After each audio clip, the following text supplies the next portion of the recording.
Tunataka kutoa pole kubwa sana kwa taifa la Kenya kwa kumpoteza waziri mkuu mstaafu wa Jamhuri ya Kenya. Wao walimuita baba na sisi tunamuita baba. Raila Amolo Odinga ni kiongozi wa siasa za mageuzi na vyama vingi Afrika.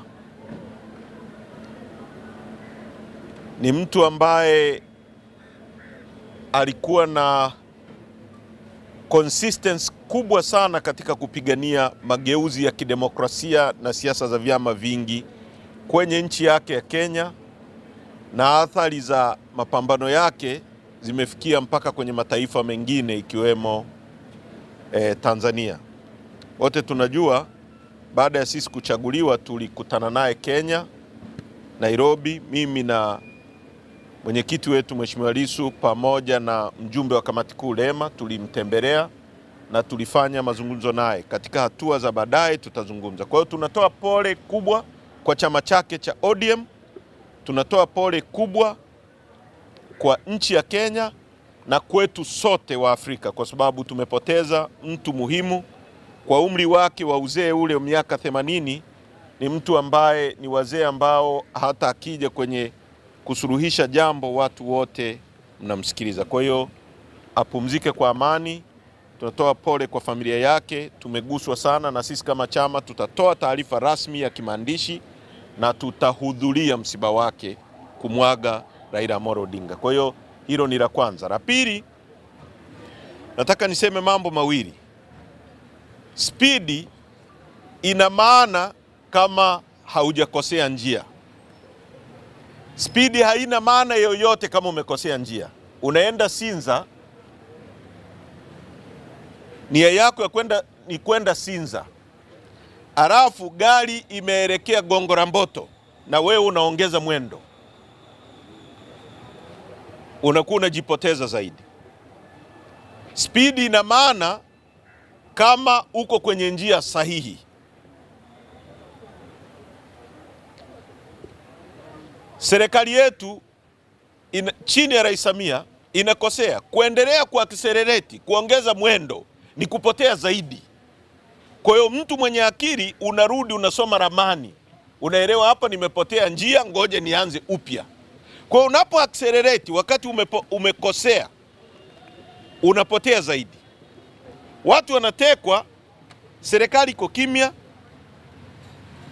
inafikiri watu wanatishika, watu wanazidi kuongezeka, wanaozungumza, wanaorani vitendo vya kutekwa. Sasa sijui mwelekeo wa Rais Samia, anafikiri serikali yake watu wote watatekwa mpaka wanyamaze. Hakuna siku watu watanyamazia utekaji, hata wakiteka watu kila siku. Kwa ni muhimu sana kama umepotea njia urudi usome ramani. Tunashauri kuhusu hizi kesi hapa. Hizi ni kesi ambazo zimepotea njia. Kurudi na kuanza upya sio ujinga, ni kusuluhisha. Haiwezekani wewe unasema tutaandaa maridhiano baada ya uchaguzi. Ina maana unajua kabisa kwamba kuna makosa mnafanya, mna accelerate afu mnasema tutakuja turekebishe. Hicho ni kitu cha ajabu sana. Hizi kesi hapa zinapoteza muda. Hebu fikiria unakuja, mimi imenishangaza sana kwamba shahidi anasema haelewi hata waziri anateuliwa na nani, wakati yeye ndo anasema aliona viashiria vya akiwa kwenye doria mtandaoni. Sasa kama hujui waziri anateuliwa na nani, inashangaza kidogo. Tunatengeneza civil servant, utumishi wa umma wa aina gani unaosema uongo wa wazi? Kwa hiyo ni mambo ambayo ni makubwa na tunapaswa kuyaangalia. Ndio maana nimesema speed is useless when you are lost. Speed ina maana ukiwa kwenye njia sahihi. Kwa tunapaswa kuangalia haya mambo kwa undani.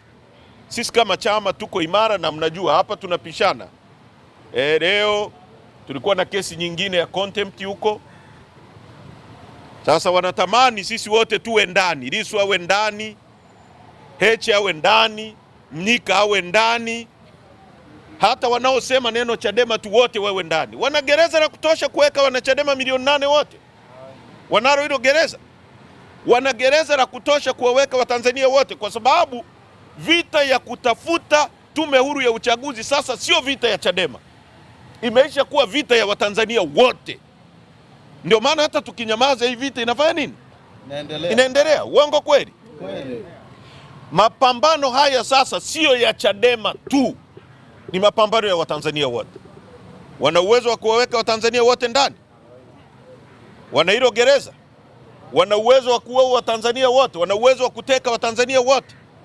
Speed is useless when you are lost. Korudi, soma ramani, nenda kwenye njia sahihi. Hapo ukiongeza speed utakuwa na maana. Kwa nafikiri haya ni muhimu sana, tulitakiwa tuyaseme kwa leo. Sisi tupo imara na mapambano yataendelea. No reforms, no election. Asanteni sana. Wakili aseme jambo moja la muhimu hapa. Sawa, kwa ambao hawajaja mahakamani na Watanzania, kesi imeahirishwa. Mnaona sasa hivi ni saa 5 asubuhi kwa sababu familia ya mahakama ina msiba. Na msiba wa msajili wa mahakama. Kwa hiyo tulipofika asubuhi, upande wa Jamhuri walitoa taarifa hiyo na wakaomba leo wapate fursa kwa ajili ya kuhudhuria mazishi hayo. Salamu za mwenyekiti wa chama na mtuhumiwa, amewaomba upande wa Jamhuri wamfikishie salamu zake za pole huko msibani. Kwa tunaamini na wao wamekubali kwamba salamu za Mheshimiwa Lissu huko msibani kwenye huo msiba wa msajili wa mahakama watazifikisha.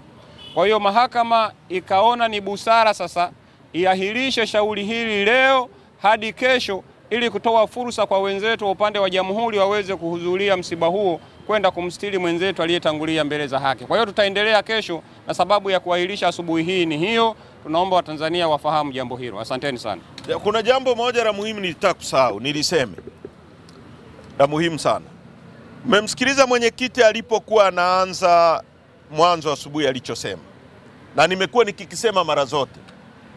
Hii ni kesi kubwa kuliko kesi zote kwa mujibu wa katiba yetu ya Jamhuri ya Muungano wa Tanzania. Hii ndio kesi kubwa kuliko zote.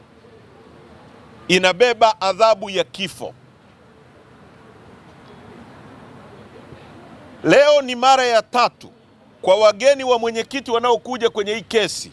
Wanazuiliwa kuingia na wengine wamepigwa, wamevunjwa. Tarehe 24 kesi hii iliposomwa kwa mara ya kwanza kule Kisutu, viongozi wetu zaidi ya 10 na kitu walivunjwa miguu, watu wakatekwa, wengine wakatelekezwa Mwabepande na maeneo mengine kuhudhuria kesi hii.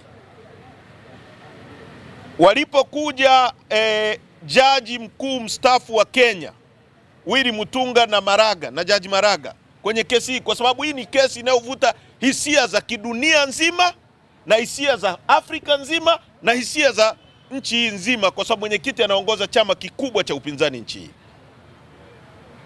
Wengine wakazuiliwa, wakina Agatha Atuhaire wakachukuliwa, wakatelekezwa kwenye mipaka huko na Boniface Mwangi.